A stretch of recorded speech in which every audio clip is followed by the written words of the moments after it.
Tevbe mevzusu kirlenen ruhumuzun Rabbimizle olan kırılan bağımızı düzeltmek için bir müminin gündelik hayatında sürekli yapması gereken, bunun Resulullah Aleyhisselatü Vesselam'ın diliyle gündelik hayatına yansıyan adı istiğfardır. Yani bırakın orucu veya Ramazan ayını veya belirli bir dönemi, bir müminin gündelik hayatının bir parçasıdır aslında tevbe. Ama maalesef bugün bizim memleketin Müslümanı veya bu modern dünyanın Müslümanı, modern dünyanın insanları kendimizi gündelik hayatın içerisine çok kaptırınca bazen Rabbimize karşı olan temel ibadetlerimizde zaafa düştüğümüz gibi bugün namazımızda problem oluşmuş, orucumuzda problem oluşmuş, diğer ibadet ve taatımızda problem oluşmuş. Böyle olunca haliyle tövbe ve istiğfarda da geri durmuşuz. Gerekeni yapmıyoruz artık eskisi gibi.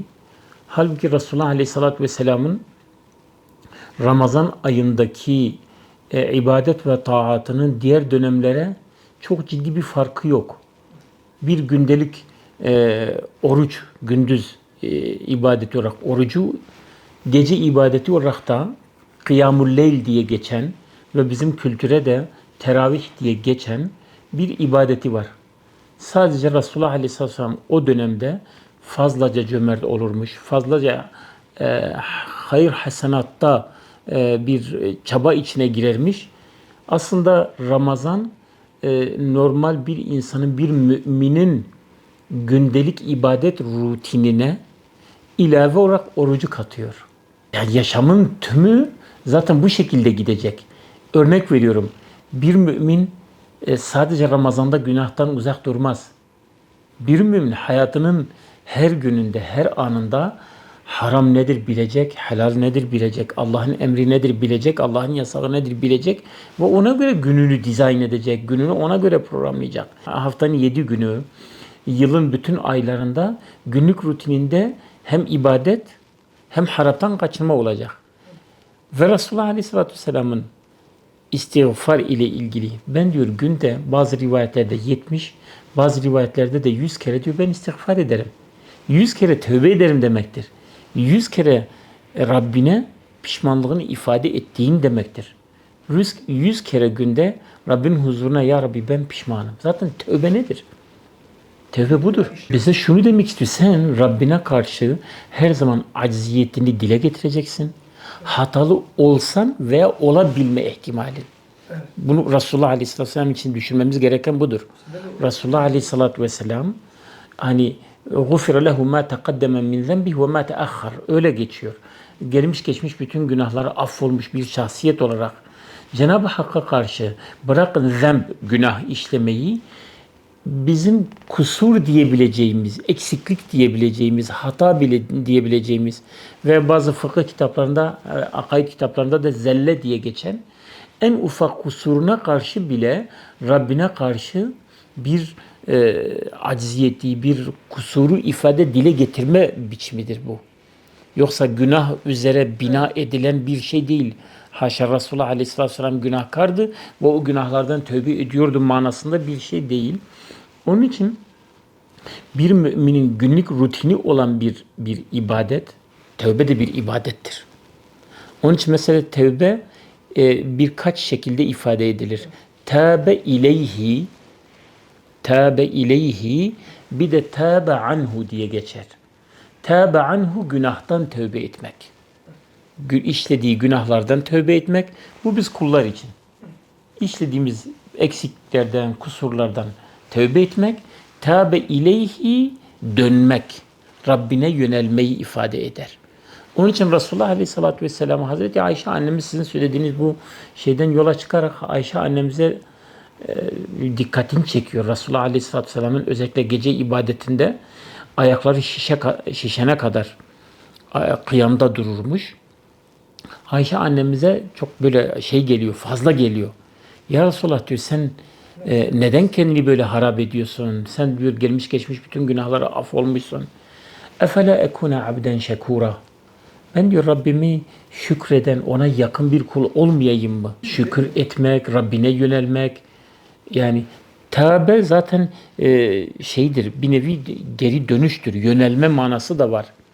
Biz sadece günahla olan bağını bildiğimiz için biz onu öyle düşünmüşüz. Yoksa tövbe aslında bir kişinin gündelik hayatında Rabbi ile bağını güçlü tutması, Rabbine yönelmesi o manadadır. Ramazan ayında Resul Efendimiz buyuruyor. Şeytanlar bağlanır, rahmet kapıları açılır ve Allahu Teala bir müminin hani nasıl söyleyelim fırsatları tümü değerli mümin lehine olacak. Müslüman lehine olacak şekilde bütün fırsatları mümine sunduğunu düşünün ve mümin Ramazan orucu vardır. Kıraat, Kur'an vardır. Kıyam-ı Leyl, teravih vardır. Yani bütün vaktini, gündüzünü, gecesini ibadetle geçirme fırsatı varken buna rağmen gafletle geçirmişse eğer Ramazan'ın orucunu kötü sözü terk edecek şekilde tutmamışsa, niyetini Allah için halis bir şekilde tutmamışsa bu kişi 30 gün boyunca, 29 gün boyunca Ramazan'ın sonuna geldiğinde eğer Allahu Teala'nın mağfiretini hak edecek bir salih amel biriktirmemişse, Efendimizin söylediği odur. Bu kişiye vay haline. Kampanya var sanki. Fırsatlar dünyasıdır. Fırsat zamanıdır. Allahu Teala sana şeytanı bile engelliyor senin için. Yani şeytanlar evet hani böyle belki dışarıda şunu diyeceğiz. Peki herkes günah işliyor.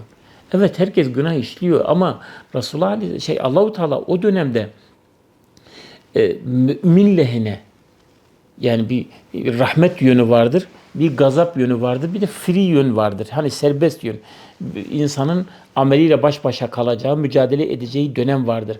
Burada Allahu Teala o free yönden ziyade aleyhine olacak günahların gelişeceği, her şeyin aleyhine olduğu dönemden ziyade tersi tarafta rahmet yönünün ağır bastığı, yani melek seni hep bir zorluyor, salih insanlar seni zorluyor, selasıyla, ezanıyla, teravihiyle, kıraatiyle full rahmet yönünün ağır bastığı bir dönemde sen eğer o rahmet iklimine girmemişsen, Allahu Teala'nın açık olan tevbe kapısından içeri girmemişsen o zaman Resulullah Efendimizin anahtar şey senin orucun, senin o geçirdiğin Ramazan'ın sana sadece açlık vermiştir.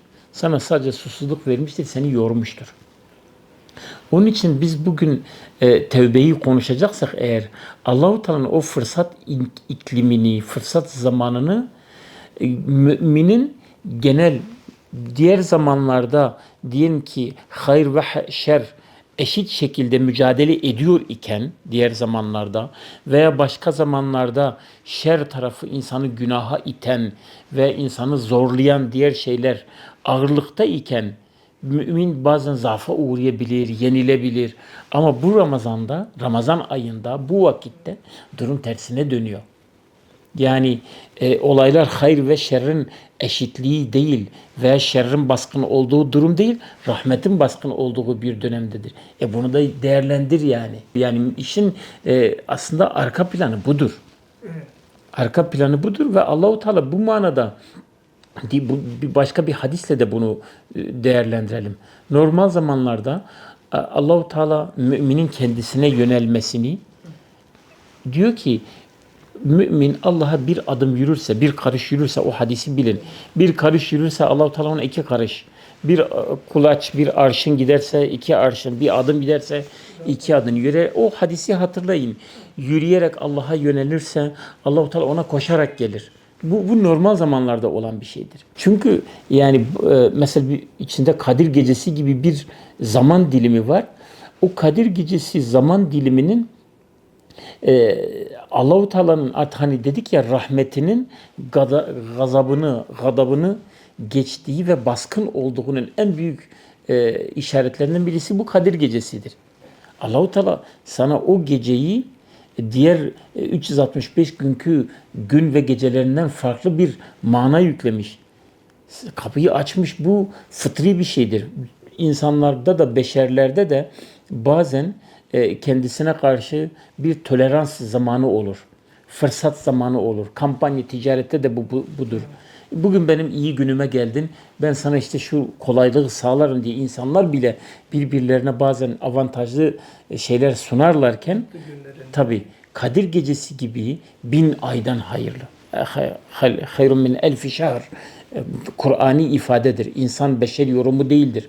Allahu Teala 1000 aydan daha hayırlı bir zaman diliminde seni kapına çağırıyorsa ve sen de bu günü diğer günlerden bir gün gibi değerlendiriyorsan veya senin için bir anlamı yoksa veya maazallah kapalı olmasına rağmen, bağlı olmasına rağmen şeytanların tutup hala bir maasiyle, bir günahla, bir isyanla ve Allah-u Teala'nın sana verdiği bir emri terk etmekle geçiriyorsan o gün bu konuda artık senin Efendimizin güzel bir hadisi var. فَلَا يَلُومَنَّ illa نَفْسَهِ. Kıyamet günü Cenab-ı Hakk'ın huzuruna gittiğinde kınayacağı tek kişi kendi nefsidir. Kendi kendine etmiştir. Ramazan'ın bizim için Ramazan'ın artısı nedir? Ramazan'ın artısı şudur. Eskiden ibadet ve taat toplum içerisinde yumuşamışken, zayıflamışken Ramazan'da toplumsal bilinç yükseliyor. Toplumsal şuur yükseliyor. Yani Ramazan önemli bir aydır. Müznip, günahkar, mühsin, iyi olan kişi dahi Ramazan ayında bir kendine geliyor ufak. Kendine geliyor. Her şeye dikkat ediyor. Ben bari diyor bu namazımı kılayım diyor.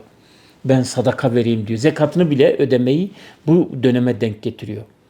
Yani Ramazan'da toplumsal bilincin de yüksek olduğu bir dönemde tövbeden uzak durmak. Allah'a yönelmekten, tövbeyi dedik ya iki mana olarak düşüneceğiz. Allah'a yönelmekten ve yaptığı günahlardan uzak durmak. Eğer bir kişi bu zaman diliminde her şey onun lehine. Mesela başka zaman eğer bir insan tövbe edeceğim derse belki toplumdaki bazı günahkarlar onu kınıyor. Evet. Ya daha sen gençsin diyor, sen işte ya ne olacak diyor bundan. O günahı istiğfaf eden bir durum oluyor. Ama Ramazan'da herkesin şuurunda o bilinç oluşuyor. Kendine dikkat ediyor. Bu durumda sen de kendine dikkat et. Sen de kendine dikkat et ve Ramazan'ın son dilimine kadar yani bir nevi düşünün. Ramazan'ın Kadir Gecesi'nin sonlarda olmasının bu manada güzel bir hikmeti de var. Yani sanki 20 gün boyunca antrenman yapıyorsun. Son 10 günde itikafa giriyorsun. Bir de itikaf ibadeti ihmal edilmemesi gereken bir ibadettir. Resulullah Aleyhisselatü Vesselam diyor, annelerimiz rivayet ediyor. Diyor ki Ramazan'ın son 10 günü olunca şeddeme izerehu, eteğini bağlardı. Yani geceleyin hanımlarıyla geçirmekten ziyade camiye giderdi, mescide giderdi. Mescide yatıp kalkardı. Sırf ibadetle meşgul olsun diye. Ve Kadir Gecesi'nin de itikafın olduğu bir zaman dilimi olan son 10 gün içerisinde olmasında bu manada yani sen zaten o güne kadar sende bir bilinç oluşmuş olması lazım artık. Orucunu tutmakla sahura kalkıyorsun, uyuşuk. Yani uyuşuksun, uykudan uyanıyorsun.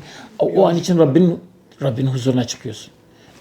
Yüzüne bir su döküyorsun, gidiyorsun bir abdest alıyorsun, geliyorsun 2 sayfa Kur'an okuyorsun ve o an için Rabbim sana rızık ne verdiyse bir şeyler yiyorsun. Ve bütün o hareketlerin tümü uyanmak, elini yüzünü yıkamak, abdest almak, seccadeye gitmek, 1-2 lokma içmek, yemek, bir bardak su içmek bunların tümünün niyet olarak arka planda senin Rabbinle olan buluşmandır aslında. Sen Rabbinle olan makama çıkıyorsun, huzura çıkıyorsun. Seni uykundan uyandırıp o saat seni şeye getiriyor, huzuruna getiriyor. İmsak en değerli vakit. Ve gün boyu lezzet ve şehvatın olduğu, her şeyin üzerine aktığı bir dönemde ben susuyorsun. Ağzın kurumuş. Miden zil çalıyor ama Rabbimden dolayı ben şehvatından, lezzatından, isteklerinden vazgeçiyorsun. Son günde de bu sefer daha temizlenmiş, daha arınmış. Onun final gecesi de Kadir Gecesi'dir. Kadir Gecesi bir gece olarak değil, işte o güne kadar temizlendiğin, o yapmadıysan bile Allah-u Teala rahmet kapısını o an içinde bu gece benim mağfiret gecemdir. Açıyor. Hiç o güne kadar bir şey yapmamışsan bile o güne kadar en azından arka planda kafana bir duygu yerleşiyor. Tövbe duygusu yerleşiyor. Ben kendi hayatımı artık değiştireceğim. Kendime yeni bir yön vereceğim. Rabbi ile bağımı kuracağım. O fırsatı sana veriyor. O bilinç. Ramazan'ın Kadir Gecesi. Tabii Kadir Gecesi'nin belirli bir günün olup olmaması ile ilgili hep hilafi bir mevzudur. Bir hadisten yola çıkarak söylerim. Resulullah Aleyhisselatü Vesselam Kadir Gecesi'ni bazı rivayetlerde diyor ki Ramazan'ın tümünde arayın. Bazı rivayetlerde diyor Ramazan'ın son 10 gününde arayın. Bazı rivayetler diyor Ramazan'ın son 10 gününün tekli gecelerinde. 21. gecesi, 23. gecesi, 25. gecesi, 27. gecesi. Bizim Hanefi alimlerimizin çoğu 27. gecesiyle ilgili olarak söylenen rivayetler, onların yanında o rivayetler ağır bastığı için 27. geceyi Kadir Gecesi'ymiş gibi telakki ederler. O gün dua ederler. İnşallah öyledir de. Böyle ilgili özellikle Nisa suresinde tevbe hangi bilinçle yapılır? Hangi aşamada ve nasıl yapılır? Bunun yolunu bize Cenab-ı Hak ayette leysetet tevbetu innemet tevbetu. Şu kişilere tevbe yoktur diye direkt o keskin ifadeyle ellezine ya'melune seyyiat. Bugün bizim insanların düştüğü yanılgı, hata bu zaten. Ya diyor sen daha gençsin. Hayatını yaşa. Sonra diyor zaten tövbe kapısı açıktır. O an bir tövbe edersin kurtarırsın. İşte ayet-i kerime bunu söylüyor. Çünkü günahı işleme serbestiyeti üzere kurulu olan bir bilinç hitamını tövbeyle yapmıyor. Sonu tövbe olmuyor. Çünkü günah işleyebilme fırsatı veriyorsun ya kendine. Ben olunca tövbe edeceğim diyorsun ya kendine. Ayet-i kerime diyor ki günahları biriktirip hatta iza hadara ahaduhul maut. Ölüm geldiğinde kâle inni tübtül an. Hani ölüm gırtlağa, can boğaza dayandığında tamam ben tövbe ettim diyene tövbe yoktur diyor ayet-i kerime. Kime tövbe vardır? Tövbe bir müminin dedim ya günlük hayatında sürekli kusurunu hissettiği anda Allah-u Teala'ya karşı bir eksikliğini hissettiği anda Cenab-ı Hakk'a yönelme duyusudur. Ve o innemet tevbetu alellezine ya'melune su'e bi cehaletin. Cahillikle nefsine yenildi, arkadaşlarına yenildi. Hasbelkader bir şekilde bir günaha girdi. Sonra hemen ardından 3, 5, 4 böyle biriktirmeden, yaşlığına bırakmadan o an gündelik hayatında o an günahı işledikten hemen sonra pişman olacak ve inni tübtü diyecek. Yani tövbe ettim diyecek. Bundan dolayı bunun bir hadisle bunu bağlayalım. Efendimiz Aleyhisselam diyor ki Cenab-ı Hakk'ın rahmet yönü gazap yönünden daha ağır basıyor ya. Diyor ki bir mümin kul işlediğinde Allah-u Teala onu ketebe melekleri var ya burada yazıyorlar. O meleğe diyor ki onu hemen yazma. Hemen yazma. Bir bekle. Allah-u Teala fırsat veriyor. Musi'ul leyl, musi'ul nehar diye geçiyor hadiste. Gündüz günahı işleyen kişiye o meleğe diyor ki bekle. Belki akşama kadar tövbe eder. Akşam günahı işleyen bir kişiye meleğe diyor ki onu hemen deftere yazma. Bekle belki sabaha tövbekar bir kul olarak girer. Asıl da tövbe budur. Yani tövbe bir müminin gündelik hayatının bir parçasıdır. Sadece Ramazan'la alakalı bir şey değil. Ama Ramazan bir ekstra fırsat zamanı olduğu için bir müminin Ramazan'dan tövbesiz çıkması o mümin için artık bir çöküştür yani. Bir bitiştir. Allah-u Teala hepimizi tövbe eden kullardan eylesin. Şimdi benim kardeşlerime tavsiyem şudur.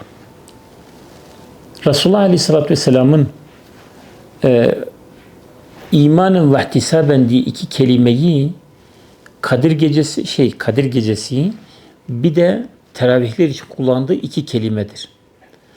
Orucumuzu da bunu ekliyoruz. Ben niyetimi getirirken şöyle diyorum. Ya Rabbim diyorum, ben yarınki oruca sana inandığım için, sana iman ettiğim için ve ecir ve mükafatımı senden hesapladığım için. Dünyevi hesap değil. Senden hesapladığım için diyorum ben bu orucu tutuyorum. Bugün bizim özellikle Ramazan son işte birkaç gününe girdik. Bu son dönemlerde bizim hesabımızı Allah'la toparlama zamanıdır. Hesabını kiminle yapıyorsun? Ne için oruç tutuyorsun? Şimdiye kadar ne için tuttun? O toparlama. Bence bu bizim üzerinde durmamız gereken son dönem bu olsun. Ben oruç tuttum, ne için tuttum? Kilo vermek için mi tuttum?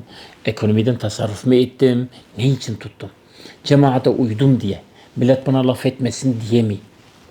Allah-u Teala niyetlerimizi halis etsin. Niyetlerimizi düzeltsin. Onun için Ramazan'ın son 10 günü özellikle teravihe kalkarken de men kâmel Ramazana imanen ve ihtisaben. Bu ifadeyi bir onun için kullanıyor. Men sâme Ramazana. Orucu kim imanen ve ihtisaben. Bu ifade için kullanıyor Efendimiz. Bir de men kâme leyletel kadri imanen ve ihtisaben. Her üç ifadeyi Ramazan ibadetlerine mahsus olarak Efendimiz kullanıyor.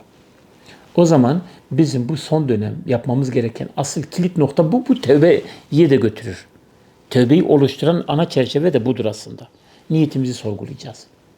Niyetimizi sorgulayacağız. Rabbimizle aramızda bizden kusur oluyor hep. Bir eksikliğimiz varsa ya Rab, ben sana inandım. Bugüne kadar da geldim. Bir eksikliğim varsa ya Rabbim o eksikliğimi affet. Pişmanlık tövbe budur. İhtisaben ya Rab, bu yaptığım amelleri senin için yaptım. O Allah-u Teala ihtisaben hesabını senden umarak yaptım dediği duyguyu bütün bundan sonraki amellerine değerleştirecek.